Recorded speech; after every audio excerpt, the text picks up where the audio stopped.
శత్రువులు ఉంటాయి అంటే వాడు అన్పాపులర్ అయిపోయింది. రాముడారి సమాజం భారతంలో, రామాయణంలో, ఇంకా శివపురాణం, విష్ణుపురాణం మొదలైనటువంటి మత్స్య పురాణం మొదలైన వాటిలో సొసైటీకి పనికొచ్చే నీతులు ఎన్నో ఉన్నాయి. మరి పురాణం ఒక పాలకమంత్రం లాంటి ఎగ్జాజరేషన్స్ ఉంటాయి. లేదా ఎగ్జాజరేషన్స్ అది కవిత్వం, అది అందులో కోర్లో ట్రూత్ ఉంటుంది. ఏదో బాణాలు వేశాడు అంతతో 36 బాణాలు వేశాడు అంటారు. నిజమే కావచ్చు, కాకపోతే కానీ బాణాన్ని వదిలిపెట్టాడు అంటే అంతే. 36 బాణాలని 36 బాణాలతో ఖండించారు గాలిలో. ఆర్చరీ, అది ఆర్చరీ. వాటిని అలాంటి ఆర్ట్ డెవలప్ అయింది వాటి దగ్గర. మామూలుగా స్కిల్ అనేది ఎంత డెవలప్ చేస్తే అంత అద్భుతంగా ఉంటుంది. సర్కల్లో టైప్ క్లోజ్ నుంచి నడుస్తున్నాడు, పడకుండా ఇంకొకటి పడిపోకుండా నడుస్తున్నాడు. నేనేమో ఫుట్పాత్ మీద నడవలేక గోడలో పెడుతున్నాను, నా కాళ్ళు తెలియకుండా చెప్పింది. నేను ఎందుకు నడవలేక ఉన్నాను అంటే అది స్కిల్ డెవలప్ చేస్తున్నాడు వాడు, నాకు చేస్తగలరు. నారాయణ మనిషి ట్రైనింగ్, అద్భుతమైన ట్రైనింగ్, సూపర్ స్కిల్. ధర్మాధర్మాలు ప్రజల్లో మన వాళ్ళు డిస్కస్ చేస్తున్నారు. ధర్మం అలా అవుతుంది, ధర్మ సూక్ష్మం అనేది ట్రూతులు సటిల్టీ ఉంది చెబితేనే. పురాణం అంటే ఎడ్యుకేషన్ చదువుతున్నారు. సరే, ఇప్పుడు నేను న్యూక్లియర్ ఫిజిక్స్ లో PhD చేశాను. అందులో ఇన్స్పిరేషన్ ఉంటున్నాను, అప్పుడు ఎమోషన్ ఉంటుందా? ఇన్స్పిరేషన్ ఏముంటుంది? PhD చేసే అంటే ఆ ఫండమెంటల్ రీసెర్చ్ చేశాం, PhD వచ్చింది, అయిపోయింది. అంటే ఒక్కొక్కరిగా ముందుకు వస్తాను. కానీ ఇన్స్పిరేషన్ కాదు, ఎమోషన్ ఏముంది, ఆనందం ఏముంది, ఆనందం అంటే గర్వం వస్తుంది.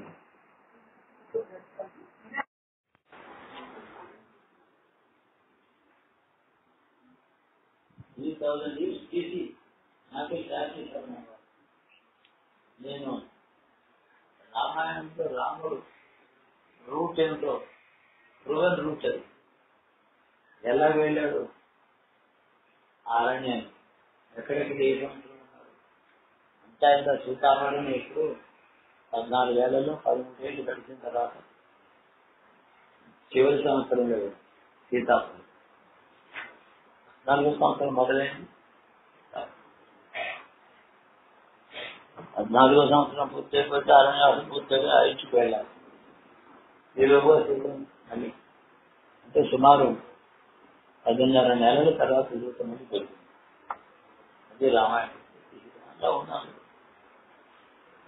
కానీ ఒక లాజికల్ గా ఇది ఒకటి పురాణం కాదని చెప్పితే ఎగ్జిక్యూట్ చేస్తే కాసేపు మళ్ళీ కొన్ని విషయాలు తెలుసు.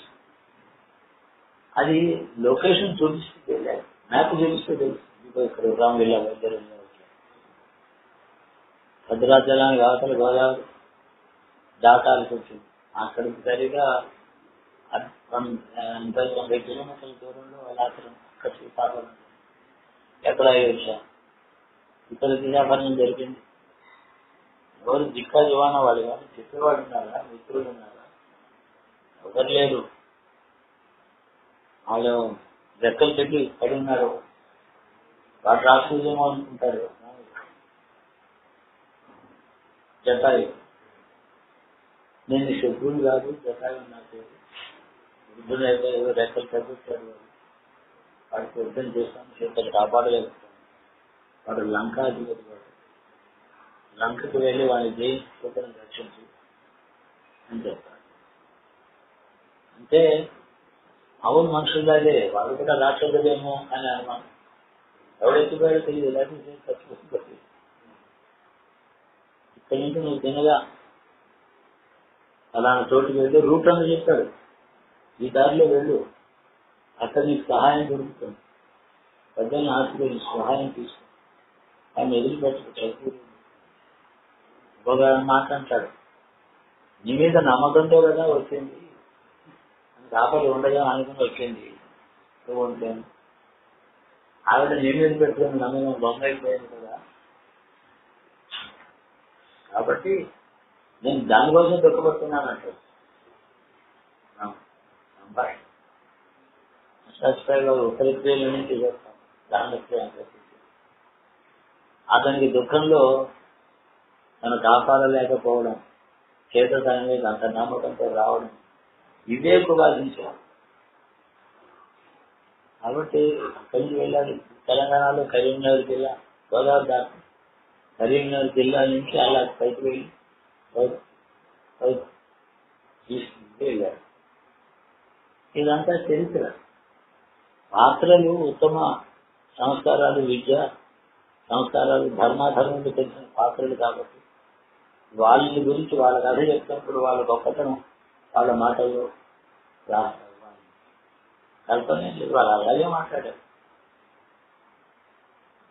ఇవన్నీ కష్టాలు పడేటప్పుడు మొత్తం అంతా 60 ఏళ్ళు కూడా కాదు, 58, 59 అంతే పోనైపోయాయి. ఆ కాలంలో వేదర్శులు అని మన వేద తపస్సులో వేదములు దర్శించి లోతుగా వేదములు కలిపిన వాళ్ళు ఉన్నారు. వాళ్ళు వేదర్శులని వాళ్ళకి పేరు, ద్రష్టలు అంటాం. అందుకని ఏదైనా సూక్తం చదువుకున్నప్పుడు యజుర్వేదంలో, అర్ఘవేదంలో సూక్తం ఉంటుంది. ఏదో నారాయణ సూక్తం. ఈ సూక్తానికి ఋషి ఇతడు అంటే తపస్సులో ఆ ఋషికి తెలిసిన విషయంలో నోట్లో బయటకు వచ్చింది ఈ సూక్తం. దానికి అర్థం ఋషి. మనం కల్పించి బుద్ధితో రాసుకున్న కవిత్వానికి కాక లోపల నుంచి ఇన్స్పిరేషన్తో బయటకు వచ్చినటువంటి వాక్యం, దాన్ని ఋషి అంటాం. అర్థాలు ఋషి, లేకపోతే కృష్ణ ఋషి అని రాస్తాడు. ఆ కాలం రామాయణ కాలం. రామాయణ కాలానికి భారత కాలానికి పురాణంలో వ్యక్తిగత విషయం ఎక్కడంటే యుగాల సంఖ్య. అంటే ద్వాపర యుగం చివర భాగంలో కృష్ణుడు ఉన్నాడు. త్రేతాయుగంలో చివర రాముడు. వీళ్ళ మధ్యన అంతా యుగం మొత్తం యుగం ఉన్నట్టే కదా. త్రేతాయుగం తెలిసింది, ద్వాపరం అంతా పొడుగ్గా ఉంది. ఈ ద్వాపరం చివరి వీళ్ళు లెంత్ ఆఫ్ ద్వాపరయుగం ఈశ్వరు మధ్యని దూరం అంతే కదా.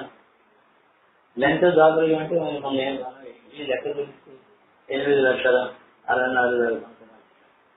అందులో దూరం కూడా లేదు. అది ఏం లేదు. అంటే ఎస్లామికల్ క్యాలిక్యులేషన్లో అందులో వేరే కారణాల వల్ల అజ్ఞానం వేరే కారణం. హ్యూమన్ ఇయర్ ఏంటి, డివైన్ ఇయర్ ఏంటి అంటే గట్టిగా చూస్తే 2,000 సంవత్సరాల కంటే దూరం రాముడికి కృష్ణుడికి మధ్య. ఇన్ని పురాణానికి వినయడానికి ఎవిడెన్స్ ఇచ్చారు. మహాభారత యుద్ధంలో పితరులు సరయూ నదికి 2 వైపులు ఉన్న రాజ్యాన్ని పంచుతున్నారు. ఉత్తర కోసల, దక్షిణ కోసల. ఉత్తర కోసలలో అయోధ్య ఉంది, దక్షిణ కోసలు వేరే రాజ్యం కాదు. ఉత్తర కోసలు ఏలినటువంటి కుషుడు అతడి వంశంలో ఒకడు భారతీయులను యుద్ధం చేశాడు. దృష్టిపురాణంలో ఎన్నో తరం వాడు లిస్ట్ ఇచ్చాడు. ఎవరు కొడుకు ఎవరో 32 లిస్ట్ ఇచ్చి 32వ వాడు ఇతడు అభిమన్యు చేతులు. అభిమన్యు ఈ యుద్ధంలో అభిమన్యు చేతులు తెచ్చుకున్నాడు. ఎవిడెన్స్ తీసుకుంటారు, లేకపోతే ఇండియాలో తీసుకుంటారు. ఆ విధంగా మనం రేషనల్ గా అందరికీ చెప్తూ ఉంటారు మాట. 32 తరాలు 30 తరాలు కొన్ని 100 ఏళ్ళు 150 ఏళ్ళు మిగిలేదు అనుకున్నప్పుడు కూడా ఏమవుతుంది 1600 1700 సంవత్సరాలు. అంటే విద్యాలజీలో పరంపరాగతంగా అవి వర్షం ఉంది. రాజు చిన్న చిన్న అయిపోయింది. కానీ అప్పటికి పొలిటికల్ మ్యాప్ ఆఫ్ ఇండియా నేను రామాయణ టైమ్స్ చూపించవచ్చు. అది అక్కడక్కడ ఎర్రర్స్ ఉంటే కూడా నేను చూపించే నాకు 80% సందేహం లేదు. ఆ నదులు అలాగే ఉన్నాయి, పర్వతాలు అలాగే ఉన్నాయి. 2-3 వేల సంవత్సరాలు ఏమో. మరి ఏదో వంశం కృష్ణుడు వంశం, ఏదో వంశం. ఏదో వంశం ఎప్పుడు పుట్టింది? వాళ్ళు గొడవలు కాదు, ఆ విషయాలన్నీ చెప్పాలి. దేవయాని కూతురు అది ఆ మహర్షి శుక్రుడు యొక్క కూతురు దేవయాని పెళ్లి చేసింది. అంటే ఆ రాజుని పెళ్లి చేసింటే ఇతను పెద్దవాడు, పెద్దకొడు. ఈ యదు అతడి వంశం యదు వంశం, వాళ్ళు యాదవులు, యదు వంశస్థులు కాబట్టి వీళ్ళు గొల్లాలని ఎవరు చెప్తారు? సంగీతంలో, పాటలు, నాట్యాలు, పూజపడ్డాలు, ఆ గొల్ల కృష్ణుడు అని అంటే దూరం అయిపోయారు వీళ్ళు. గొల్లగలాభం అవుతుంది. ఎప్పుడైనా విన్నారో లేదు? అదే మరికట్టులో బ్రాహ్మణుడి చేతిలో దెబ్బలు అయిపోతుంది. తప్పుగా దారిలో అతనులే అంటాడు గొల్లదాన్ని. అయ్యా ఎందుకు తప్పుగా నేను గొల్లవాళ్ళం, నువ్వేమో చదువుకున్న బ్రాహ్మణుడివి కావచ్చు, ఎందుకు తప్పు కావాలని? నేను మరికట్టులో వెళ్తున్నాను, చేతిలో దెబ్బలు కనపడలేదు. అయితే మరీ అయితే గొప్ప మరి ఎప్పుడు వేదం నోట్లో ఉంటుంది. మీకు గాలి కూడా అవుతారు. అక్కడ వాళ్ళం నా ఊరికి గొర్రెలా పెట్టారు. బాగా చదువుకున్నాం. ఈ వాళ్ళలో ఇలాంటి వాళ్ళు చాలా చాలా మంచివాళ్ళు, మంచి గౌరవాన్ని పుట్టినవాళ్ళు, బాగా చదువుకున్నారు. అక్కడ ఏంటంటే స్వతంత్రంగా కూడా కల్పించి కూడా మాట్లాడతారు వాళ్ళు, అంత చదువుకున్నవాళ్ళు. సభలో బ్రాహ్మణులు ఉంటారు, నామబ్రాహ్మణులు ఉంటారు, అందరికీ వర్తించే టాపిక్.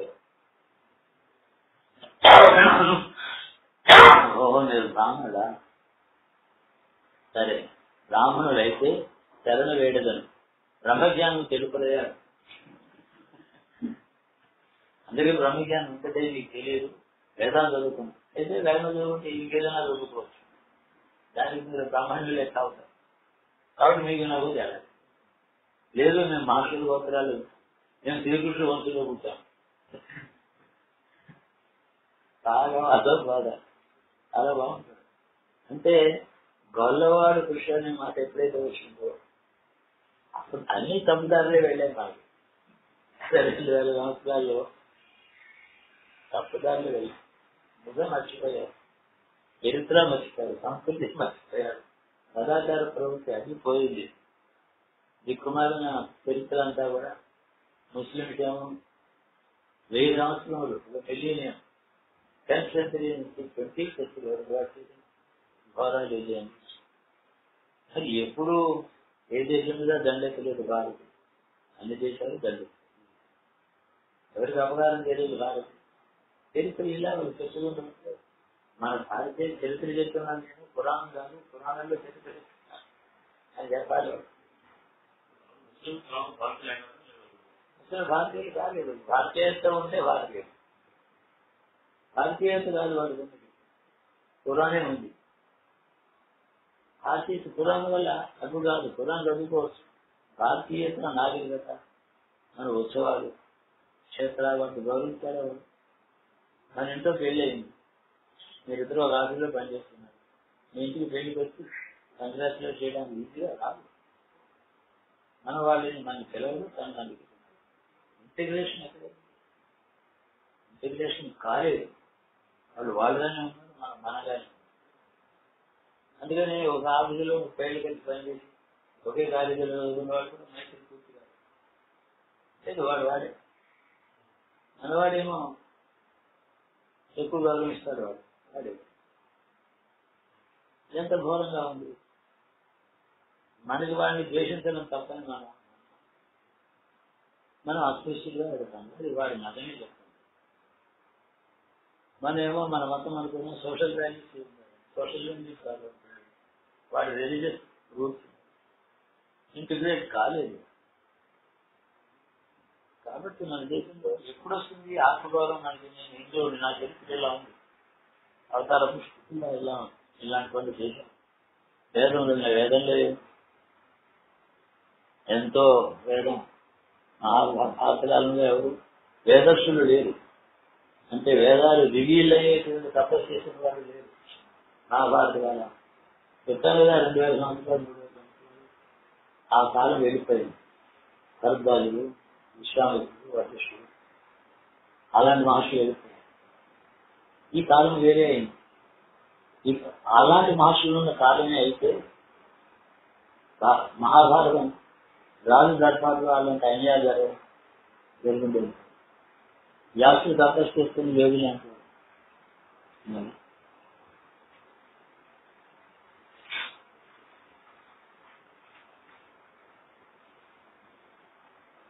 అదేంటి తెలుసు.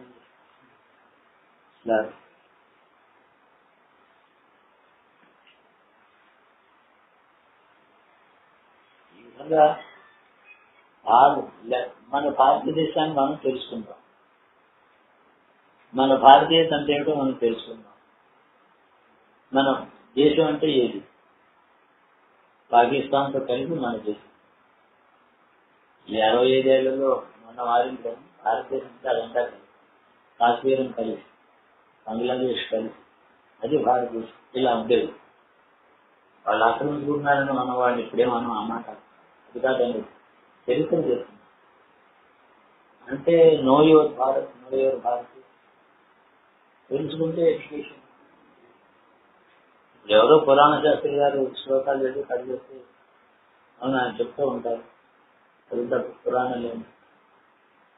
అలాగా కామన్ మ్యాన్కి కొత్త భాషలో కనపడేటట్టు వాడు ఆయా కాలంలో ఉండేటువంటి వేరే సంవత్సరాలు 200 సంవత్సరాలు ఎలా ఉంటుందో భారతదేశం మ్యాప్లు కూడా తయారు చేశారు.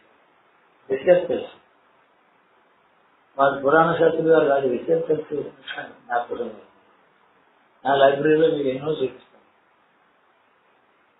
ఆ విధంగా ఎడ్యుకేట్ చేస్తూ ఇందులో ఎమోషన్ ఉంది, ఇన్స్పిరేషన్ ఉంది. చాలా మంది వెళ్ళిపోతారా? ఉంటారు కానీ ఒక బాధ్యత అయిపోతుందంటే మాకు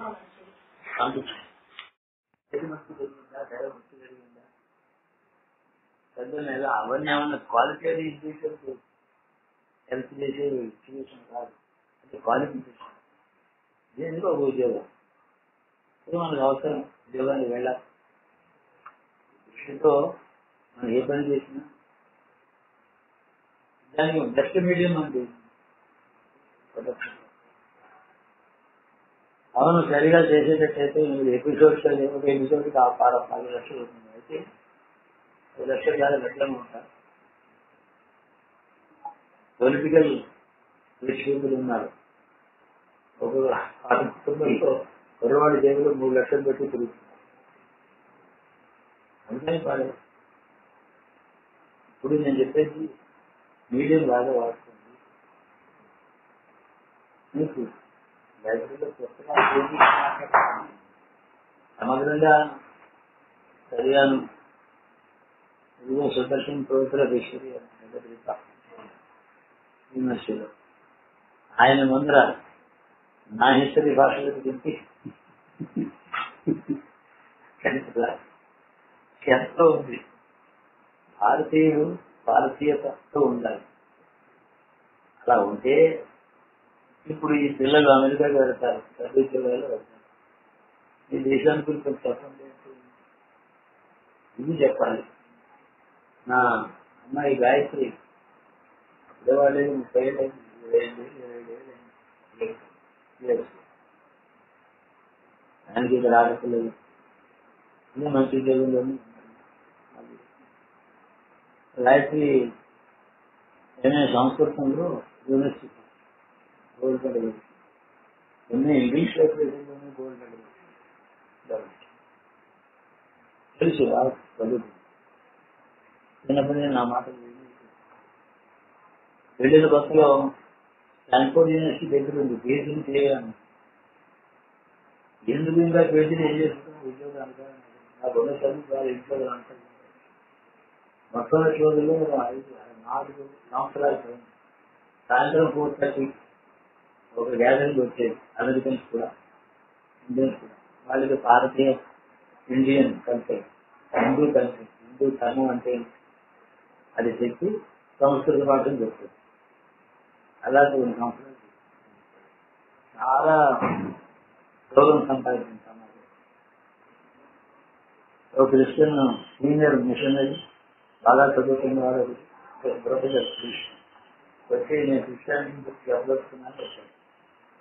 మనం గంటలు చెప్పవచ్చు, మీరు గంట టైం ఇస్తాను, మాకు ఇప్పుడు గంట టైం ఇవ్వాలి. కన్వర్సేషన్ అరగంట 5 వాడు మేడం నాకు తెలియదు, నేను చదువుకున్నాను, ఏదో అవసరం పనుకుని వచ్చాను, మీరు ఎక్కువ మాట్లాడితే నేను కన్వర్ట్ చేస్తున్నాను అన్నాడు. తర్వాత వాడు ఇంకో కళ్ళని కూడా తీసుకొచ్చి ఇంట్రడ్యూస్ చేసి highly educated more about Christian culture అవసరం చెప్పాడు. ఇలా ఉంది చదువుకుంది. అది భారతదేశంలో ఇప్పుడు చెప్పగలిగింది, కొన్ని ఇన్ఫ్లుయెన్స్ చేయగలిగినటువంటి కల్చర్ ఉన్నది కదా. సరే వస్తున్నారు, ఎవరు రాలేదు. నాకు అడిగి రాత్రిలో మాట్లాడతాం. మరి మంత్రి చెప్తా పని చేయించాలి. మాకు శ్రీధర్ గారు వచ్చారు కదా, ఆయన చెప్పాలి. మీకు ఎక్కువ ఏదో ఇంకేం మాట్లాడతాను నేను, పైగా ఉంటా బిజీగా ఉంటాను, నేను మాట్లాడేది ఏమి లేదు. గ్రంథాలు ఉన్నాయి, మీరు చదువుకోవాలి, జగన్నాడికి బాగా గ్రంథాలు చదవాలి. ఎప్పుడెప్పుడే కొంచెం మొదలవుతాను మీ స్టేజ్ ఎడ్యుకేషన్. ఆ పాఠాలు ఎలాగా వస్తాయి, 90% ఎక్కువ ఎలాగైనా అవుతాయి కదా కష్టంగా. దాంతోపాటు ఇన్ఫ్లేషన్ ఎక్కువ గోల్డ్ ఉన్నాయి, అది కదా చెప్తున్నా అండి. వాళ్ళకి వాళ్ళ పాఠాలు కష్టపడక్కర్లేదు. తెలివైన పిల్లలు రోజు 2 గంటలు హోంవర్క్ చేస్తారులే. పైగా ఎంత టైం ఉంది, 360 రోజుల్లో 200 days వీడియో స్కూల్, అంతకన్నా ఉంది 150 days. పోనీ వారానికి 7 రోజులు అవుతారు, 5 రోజులు. రోజు పొద్దున్న రాత్రి లేదండి 10 నుంచి 4 అంత టైమే. 10 నుంచి 4:30 దాకా అంటే ఏమి 4 గంటలు కూడా లేదు, 5 గంటలు, 24 గంటలు, 5 గంటలు స్కూల్. పోనీ రాను పోను 1 గంట తీసేసిన